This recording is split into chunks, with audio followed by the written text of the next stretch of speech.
إن الحمد لله نحمده ونستعينه ونستغفره فأعوذ بالله من شرور أنفسنا وسيئات أعمالنا من يهده الله فلا مضل له ومن يضلل فلا هادي له وأشهد أن لا إله إلا الله وحده لا شريك له وأشهد أن محمدا عبده ورسوله يا أيها الذين آمنوا اتقوا الله حق تقاته ولا تموتن إلا وأنتم مسلمون يا أيها الناس اتقوا ربكم الذي خلقكم من نفس واحدة وخلق منها زوجها وبث منهما رجالا كثيرا ونساء واتقوا الله الذي تساءلون به والأرحام إن الله كان عليكم رقيبا يا أيها الذين آمنوا اتقوا الله وقولوا قولا سديدا يصلح لكم أعمالكم ويغفر لكم ذنوبكم ومن يطع الله ورسوله فقد فاز فوزا عظيما أما بعد فإن خير الحديث كتاب الله وخير الهدي هدي محمد صلى الله عليه وسلم وشر الأمور محدثاتها وكل محدثة بدعة وكل بدعة ضلالة وكل ضلالة في النار أعوذ بالله من الشيطان الرجيم بسم الله الرحمن الرحيم يا أيها الذين آمنوا أطيعوا الله وأطيعوا الرسول وأولي الأمر منكم فإن تنازعتم في شيء فردوه إلى الله والرسول إن كنتم تؤمنون بالله واليوم الآخر ذلك خير وأحسن تأويلا سورة النساء.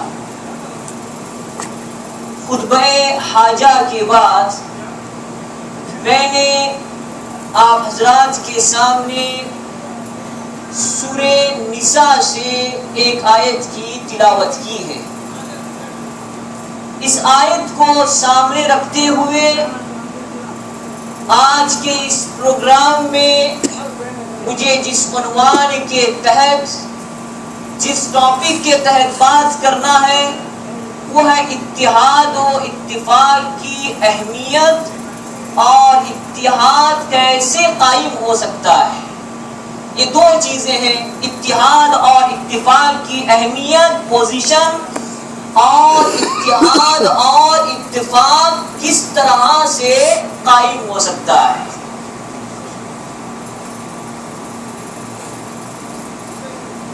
اتحاد و اتفاق کی بہت بڑی پوزیشن ہے، بہت بڑی اہمیت ہے. آج اگر ہم اندازہ لگائیں ہماری سوسائٹی اور سماج کے اندر یا ساری دنیا کے اندر اتحاد نام کی، اتفاق نام کی کوئی چیز نہیں ہے، بلکہ اتفاق اور اتحاد کی جگہ پر اختلاف اور جھگڑا ہو رہا ہے. اس لیے میں نے مناسب سمجھا کہ اتحاد اور اتفاق کے بارے میں آپ حضرات کے سامنے کچھ گفتگو کیا جائے. آج ہم دیکھتے ہیں اپنے جسم کو، اس جسم میں لگے ہوئے دو ہاتھ ہیں اور اس جسم میں لگے ہوئے دو پیر ہیں اور اس جسم میں لگا ہوا پورا کا پورا سر موجود ہے. یہ الگ الگ چیزیں ہیں، ہاتھ بھی الگ ہے، پیر بھی الگ ہے، سر بھی الگ ہے. یہ الگ الگ چیزیں ہیں لیکن پورا جسم اس سے لگا ہوا ہے، اتحاد کا درس دے رہا ہے، کس طرح سے مل جل کر رہنا چاہیے، کس طرح سے اتفاق سے رہنا چاہیے، جس طرح سے ہاتھ اتفاق سے جسم کے ساتھ ملا ہوا ہے، یہ پیر اتفاق کے ساتھ جسم سے ملے ہوئے ہیں، یہ اپنا سر پوری طرح سے اتحاد کے ساتھ اپنے جسم سے لگا ہوا ہے، اسی طریقے سے ہم لوگوں کو بھی دنیا کے اندر رہنا چاہیے۔ ہمارا جسم ہمیں کس چیز کی نصیحت کر رہا ہے؟ دوسری چیز ہم دیکھتے ہیں، نماز کو لیجیے، نماز کے لیے جماعت کھڑی ہوتی ہے، اس میں کس طرح سے ہمیں اتحاد اور اتفاق کا درس ملتا ہے، سبق ملتا ہے۔ کہیں ایسا تو آپ نے دیکھا نہیں ہوگا کسی مسجد میں پہلی صف مالداروں کے لیے ہے، دوسری صف غریب لوگوں کے لیے ہے، تیسری صف مسکین لوگوں کے لیے ہے۔ ایسے کسی مسجد میں نہیں دیکھا ہوگا، اور کہیں پہ ہوگا بھی نہیں ایسے، کیونکہ اتحاد نماز سے بھی معلوم پڑ رہا ہے کہ ایک غریب کے پڑوس میں مالدار بھی کھڑا ہو رہا ہے، ایک عربی کے قریب میں ایک اجمی بھی آدمی کھڑا ہو رہا ہے۔ تو نماز کے ذریعے سے بھی ہمیں اتحاد اور اتفاق کا درس ملتا ہے۔ اسی طریقے سے دیکھیے، حج کو لیجیے، کعبۃ اللہ کا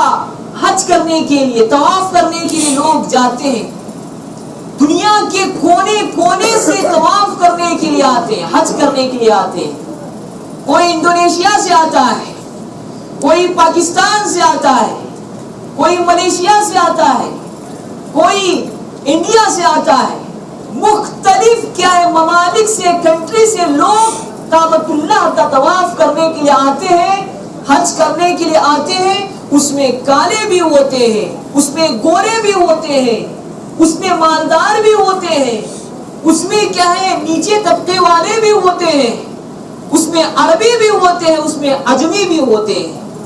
اور سب کی زبان پر یہی کلمات ہوتے ہیں، لبیک اللہم لبیک، لبیک لا شریک لک لبیک، ان الحمد والنعمت لک والملک لا شریک لک۔ یہی کلمات ہر زبان سے، چاہے وہ مالدار کیوں نہ ہو، چاہے وہ غریب کیوں نہ ہو، چاہے وہ فقیر کیوں نہ ہو، چاہے وہ بڑا ہی عربی کیوں نہ ہو، چاہے وہ اجمی کیوں نہ ہو، ہر ایک کی زبان سے یہی کلمات نکلتے ہیں، اور ہر ایک انسان ایک ہی لباس میں رہتا ہے۔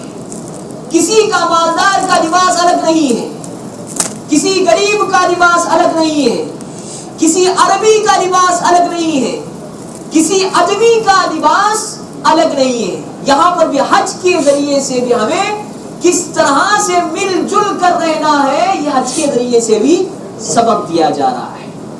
یہ ساری چیزیں ہو رہی ہیں، لیکن انسان ان ساری چیزوں کو سامنے رکھتے ہوئے بھی جھگڑا کر رہا ہے، اختلاف کا شکار ہے، انتشار میں ہے، بھائی بھائی کا دشمن ہے، ایک دوسرے کو سلام نہیں کر رہا ہے، ایک دوسرا اپنے کسی دشمن بھائی کو دیکھ رہا ہے تو رخ پھیر کر کے وہ جا رہا ہے۔ یہ اتفاق ہے، یہ اتحاد ہے، یہ تو دشمنی ہے، یہ اختلاف ہے۔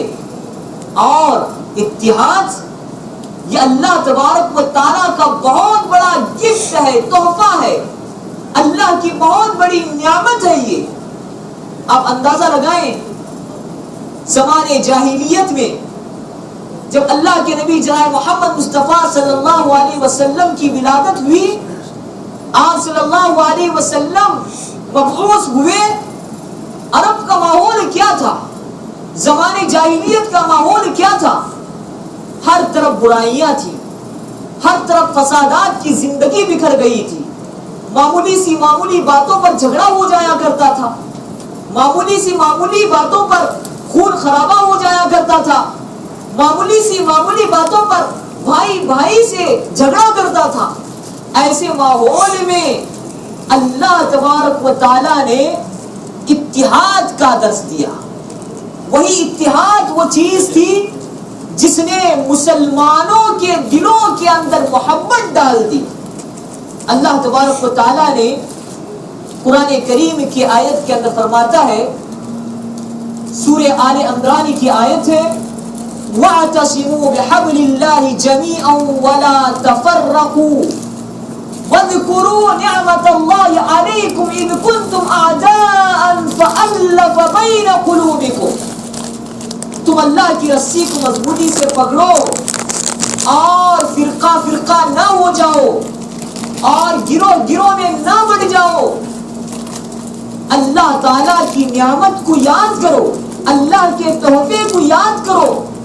جب تم آپس میں دشمن تھے, جب معمولی باتوں پر جھگڑا ہوتا تھا, خون بہا جاتا تھا, ایسے وقت میں اللہ تبارک و